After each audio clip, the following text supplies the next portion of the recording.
फौजियों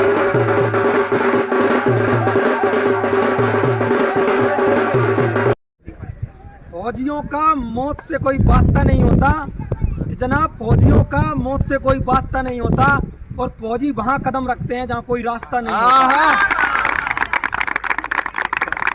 मैं आपको बोल रहा हूँ दावे के साथ, आप एक बार एकेडमी ज्वाइन करके फौज में जब भर्ती होगे ना तो वहाँ की ट्रेनिंग आपको कुछ भी नहीं लगेगी, आपको नॉर्मल लगेगी, क्योंकि यहाँ पे इतनी अच्छी तैयारी कराई जाती है।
जय हिंद, इंकलाब जिंदाबाद। मुकुट फिजिकल एकेडमी गुना में आप सभी का स्वागत है। और अभी मैंने कुछ दिन पहले वीडियो डाला था अपना सूरज भाई नर्सिंग ऑफिसर के लिए ट्रेनिंग का, वो था वीडियो। और आज अभी ट्रेनिंग से वापस आ चुका है। सिर्फ अभी हम एकेडमी के जो स्टूडेंट थे उनसे मिलवाना था और अभी तो मिलवाया भी नहीं है, बात तो हुई नहीं है अभी बिल्कुल भी, क्योंकि जस्ट आए हैं अभी, जस्ट आके और इसका स्वागत किया है। उसके बाद अभी सबसे बातें होंगी बहुत देर तक। उससे पहले हम थोड़ा सा बात कर लें कैसा क्या ट्रेनिंग का रहा है। नर्सिंग ऑफिसर बना है हमारे गुना का लिए बहुत बड़ा सौभाग्य की बात है, क्योंकि गुना से बहुत कम बच्चे जो है ना इसमें सेलेक्ट हुए थे। ये नर्सिंग ऑफिसर की जो वैकेंसी है परमानेंट एक जॉब है, अग्निवीर से अलग है, ये अलग भर्ती आई थी, उसी को निकाला। और जहाँ तक पिछली वीडियो में सूरज ने बताया था, लगभग 450 के बैच में इसके गिरने के बाद, बहुत बेकार कंडीशन होने के बाद भी जो है ना इसने फिजिकल निकाला था। क्यों? क्योंकि जब ये गया था ना, सिर्फ इसके दिमाग में ये चल रहा था कि गुना से वैसे भी बहुत कम लोग आए हैं यहाँ पर भर्ती निकालने के लिए, और उसमें सिर्फ ग्वालियर ARO ही नहीं था, ग्वालियर ARO के अलावा भी जो है ना पूरा MP और छत्तीसगढ़ के बच्चे उसमें थे। तो वहाँ पर फिजिकल को निकालना 450 बच्चों में एक बहुत बड़ी जो है ना उपलब्धि है। तो पहले उस उपलब्धि के लिए तालियां, क्योंकि शुरुआत वहीं से हुई थी। और दूसरी, आज जो है ना तालियां 1 मिनट तक बंद नहीं होने चाहिए बजना, क्योंकि ये इंडियन आर्मी की बड़ी नसीब के साथ मिलती है और इसे देख के वास्तव में हम प्रफुल्लित होते हैं।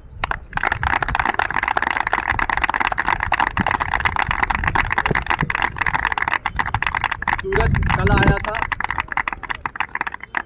कल आया था और कल हमने एक इसकी वीडियो बनाई थी, रिसीव किया था। तो वो वीडियो आपको एकेडमी के, मुकुट फिजिकल एकेडमी के चैनल पर मिल जाएगी।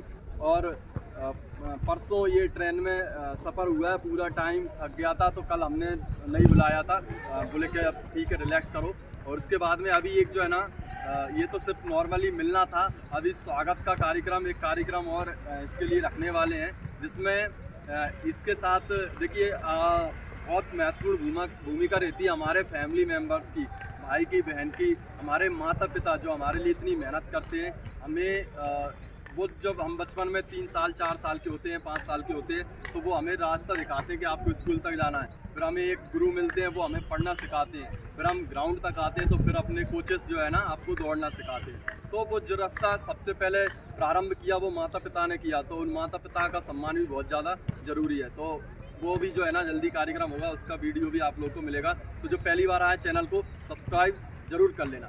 सूरज भाई मैं बोल लिया, अब तुम्हें बोलना है, पूरा ट्रेनिंग का किस्सा सुनाना है, क्योंकि लोग सुनना चाहते हैं ट्रेनिंग पे एक्चुअली होता क्या है, क्योंकि वैसे भी बहुत डर रहता है, इंडियन आर्मी की ट्रेनिंग बहुत टफ है। तो जैसे का त्यों बिल्कुल एकदम कैसा क्या रहता है माहौल, कितने बजे उठते हैं, क्या डिसिप्लिन है, जो डिसिप्लिन आज तुम्हारे अंदर दिख रहा है, कैप से लेके शूज से लेके पॉलिश तक, क्योंकि हम ग्राउंड होते हैं ऐसे नॉर्मली निकलते हैं तो ऐसे नहीं निकलते, लेकिन जब वर्दी पहनते हैं तो वो पूरा डिसिप्लिन आर्मी हमारे अंदर डालती है। रेगुलर हमें प्रैक्टिस पे चीज़ें सिखाई जाती हैं, बताई जाती है, अनुशासन। तो उसके बारे में स्टार्ट से लास्ट तक लोग बड़े ध्यान से सुनना। आप भी आने वाले टाइम में पुलिस में लगोगे, डिफेंस में, आर्मी में, एनडीए, जहाँ भी जाओगे वहाँ आपको अनुशासन जरूर रहना है, उसमें रहना अनुशासन में। तो ये वीडियो को पूरा ज़रूर देखें। हम लोग यहाँ से जब ग्वालियर यारों से डिस्पैच हुए थे तो 23 मार्च को डिस्पैच हुए थे एएमसी सेंटर लखनऊ के लिए।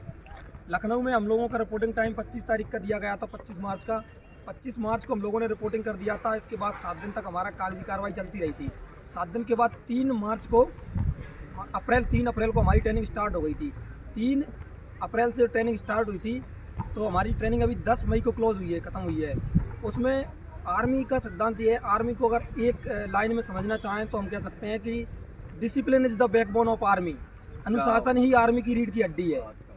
तो अगर आपके अंदर अनुशासन नहीं है तो आप आर्मी के लायक नहीं हैं। फौज में भर्ती होना दूर की बात है, पहले आपको अनुशासन में डालना पहली बात है। आपको अनुशासन सिखाया जाता है, जूते से लेके कैप तक, बैच, बेल्ट, टोपी, सब कुछ आपके अंदर डाला जाता है कि आपको पहनना कैसे है, कैसे क्या करना है। सुबह 3 बजे उठा देते हैं, इसके बाद रात को 10 से 11 बजे का सोने का टाइम रहता है। हर एक टाइम का एक टाइम, हर एक चीज़ का एक टाइम रहता है, जिसमें खाना पीना, ट्रेनिंग का टाइम, बीच में लंच, ठीक है, उसमें ब्रेकफास्ट, हर एक चीज़, टी ब्रेक, सबका एक टाइम रहता है। उस टाइम के अंदर आपको हर एक काम करना पड़ता है। साथ में ट्रेनिंग लोग वो कहते हैं इतनी हार्ड होती है आर्मी की। अगर आप ग्राउंड से अच्छी मेहनत करके गए हो, यहाँ से अगर आपने अच्छी मेहनत की, एकेडमी से आपने अच्छी मेहनत करके गए हो, तो आपके लिए कोई हार्ड नहीं है। एएमसी सेंटर लखनऊ मेरा नंबर 1 एमटी बटालियन में था। हाँ, लखनऊ एएमसी सेंटर में मेरा वहाँ आया था ट्रेनिंग सेंटर, तो मेरा उसमें ट्रेनिंग चल रहा था। वहाँ पे ट्रेनिंग स्टार्ट सुबह 4 बजे से हो जाता था। 4 बजे से लेकर दोपहर के 1 बजे ट्रेनिंग क्लोज होता था।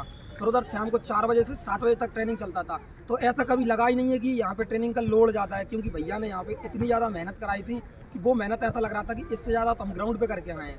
तो ऐसी कोई प्रॉब्लम नहीं आती अगर आप यहाँ पे करके गए हो। तो समस्या ये आती है कि आर्मी के अंदर आप भर्ती हो जाते हैं तो आपको ये लगता है कि अब हम आर्मी के अंदर भर्ती हो गए, हमको कोई बाहर नहीं कर सकता। तो ऐसा नहीं है, आप ये भ्रम में मत रहना, ठीक है। जो भी भ्रम है आप उसको निकाल लेना। अगर आप आर्मी के अंदर भर्ती हो गए हो और आपके अंदर अगर डिसिप्लिन नहीं है, ठीक है, तो आपको आर्मी रेलीगेट कर सकती है। और लास्ट में जब आपकी ट्रेनिंग क्लोज हो जाती है तो सीओ टेस्ट से पहले आपका पूरा का पूरा फिजिकली एक टेस्ट होता है, जिसे पीपीटी बोलते हैं, फिजिकल स्टैंडर्ड टेस्ट होता है। उसमें आपको अगर 3 बार आप फेल हो जाते हैं तो आपको आर्मी रेलीगेट करके घर भेज देती है सम्मान सहित। तो इसलिए आप वहाँ पे मेहनत करते रहना। अभी हम नंबर 1 एमटी बटालियन में 900 लड़के थे और नंबर 2 एमटी बटालियन में 900 लड़के थे। टोटल एएमसी सेंटर में एनए वाले लड़के 1800 लड़के ट्रेनिंग पे हैं, जिसमें नंबर 1 एमटी बटालियन में 900 लड़कों में से मात्र 384 लड़के पास हुए हैं। 384 लड़के अभी रिक्रूट लीव पर घर आए हैं। बाकी के जितने लड़के हैं वो सभी अभी फेल हो चुके हैं। फेल का मतलब ये नहीं है कि उन्हें घर से बाहर, ट्रेनिंग सेंटर से बाहर कर दिया है। फेल का मतलब ये है कि उनको अभी 14 दिन और ट्रेनिंग करनी होगी। इसके बाद उनका दोबारा टेस्ट लिया जाएगा। अगर वो टेस्ट में पास हो जाते हैं तो उनको घर भेजा जाएगा 14 दिन की रिक्रूट लीव पर। नहीं तो उनको फिर से, अगर वो फेल होते हैं तो फिर दोबारा से 14 दिन की ट्रेनिंग कराई जाएगी। अगर एक बार वो फेल हो चुके हैं, अगर 2 बार और फेल हो गए तो उनको आर्मी रेलीगेट कर देगी, घर भेज देगी। तो ये आर्मी का सिद्धांत रहता है। लास्ट में आर्मी डिसिप्लिन सिखाती है, उसको एक लाइन से ही समझना पड़ता है कि discipline is the backbone of army. ये हमें समझना पड़ता है। जिस तरह पूरे शरीर का मेन जो ढांचा रहता है वो हमारी रीढ़ की हड्डी पर टिका रहता है, उसी प्रकार पूरा ऑल ओवर इंडिया की जो आर्मी है उसका ढांचा हमारा अनुशासन होता है। मैं आपसे ये बोलना चाहता हूँ लास्ट में कि अगर आप गुना जिले के अंदर या आसपास के क्षेत्र से हो और आपका सपना है इंडियन आर्मी ज्वाइन करने का, तो सबसे बेस्ट एकेडमी बता रहा हूँ। जहाँ तक कि मेरा एक्सपीरियंस बोल रहा है, मेरा 2017 में मैं भैया के पास आ गया था, लास्ट 18 स्टार्ट हुआ था, तब से लेके भैया के पास ही रहा हूँ, ट्रेनिंग की है। तो अगर आपका सपना इंडियन आर्मी ज्वाइन करने का है, डिफेंस फोर्सेस में या एयरफोर्स, नेवी या इंडियन आर्मी, आर्मी को मेन दर्जा दिया जाता है। अगर आपका सपना ये आर्मी का ज्वाइन करने का है तो आप कहीं नहीं जाइए, कहीं मत भटकिए, आप मुकुट फिजिकल अकेडमी गुना को ज्वाइन करिए। मैं आपको बोल रहा हूँ दावे के साथ, आप एक बार अकेडमी ज्वाइन करके फौज में जब भर्ती होगे ना तो वहाँ की ट्रेनिंग आपको कुछ भी नहीं लगेगी, आपको नॉर्मल लगेगी, क्योंकि यहाँ पे इतनी अच्छी तैयारी कराई जाती है। इसने अभी बोला था कि लास्ट बोलना चाहूँगा 2 बातें, अभी लास्ट 2 पंक्तियाँ तो हुई नहीं है, भैया शानदार 2 पंक्तियों के साथ अपनी वाणी को विराम दो, ठीक है।